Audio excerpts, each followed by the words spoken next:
Assalamualaikum warahmatullahi wabarakatuh. Perkenalkan, nama saya Nur Masruroh. Saya dari program studi Hukum Pidana Islam semester 2. Di sini saya akan menjelaskan tentang gabungan hukuman. Untuk pertama-tama, saya akan menjelaskan tentang pengertian gabungan hukuman.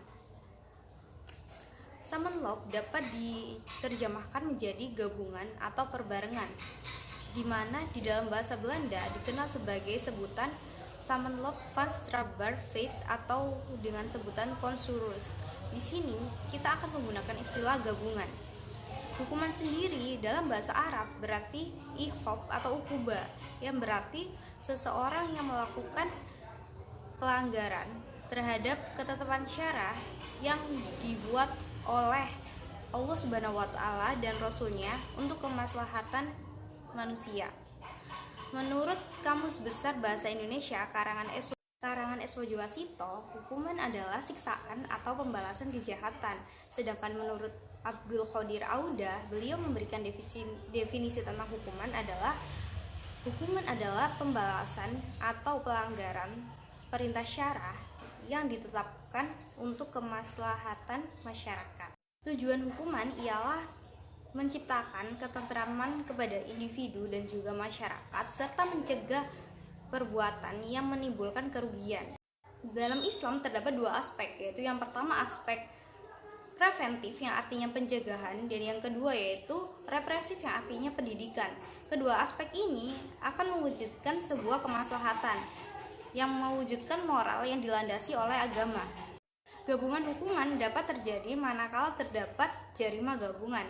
Gabungan hukuman sendiri terjadi apabila terdapat seseorang yang melakukan beberapa macam jarima dan di mana masing-masing jarima tersebut dia belum mendapatkan keputusan terakhir. Di gabungan hukuman ialah serangkaian sanksi yang diterapkan kepada seseorang yang telah nyata melakukan jarima atau pidana secara berulang-ulang, dan antara jarima satu dengan jarima lain dia belum mendapatkan keputusan terakhir. Selanjutnya saya akan menjelaskan tentang sistem pemidanaan. Menurut KUHP atau yang disebut Kitab Undang-Undang Hukum Pidana, dikenal 4 sistem atau stelsel pemidanaan. Yang pertama yaitu sistem absorpsi, yang kedua yaitu sistem kumulasi, yang ketiga yaitu sistem absorpsi diperbesar, dan yang terakhir yang keempat yaitu sistem kumulasi terbatas. Selanjutnya saya akan membahas tentang dasar hukuman. Adapun dasar hukum dapat dipidananya suatu pelaku tindak pidana gabungan yang terdapat dalam pasal 63 hingga pasal 71 KUHP. Yang pertama yaitu dasar hukum gabungan dalam satu perbuatan atau yang disebut konsensus idealis yang terdapat dalam pasal 63 hingga pasal 64. Kedua yaitu dasar hukum tindakan berlanjut yang terdapat dalam pasal 64 KUHP. Ketiga yaitu dasar hukum gabungan beberapa perbuatan pidana yang disebut cursus realis yang terdapat dalam pasal 65 KUHP, pasal 66, pasal 67, pasal 68, 69, dan pasal 70 KUHP. Selanjutnya saya akan menjelaskan tentang macam-macam gabungan hukuman.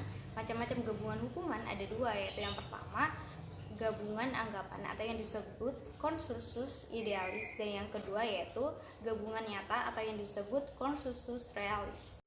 Gabungan memiliki beberapa bentuk, yaitu yang pertama gabungan dalam satu perbuatan atau yang kita sebut dengan edat se samenloop atau konsensus idealis.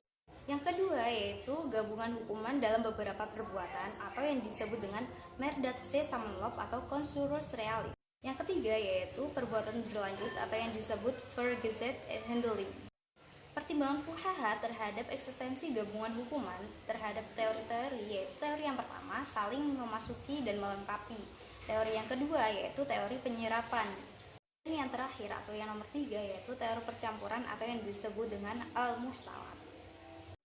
Baik, sekian penjelasan dari saya. Saya mohon maaf bila terdapat kesalahan dalam tutur kata saya maupun penjelasan saya, dan saya juga berterima kasih banyak kepada semua orang yang telah menonton video ini. Terima kasih. Wassalamualaikum warahmatullahi wabarakatuh. Terima kasih.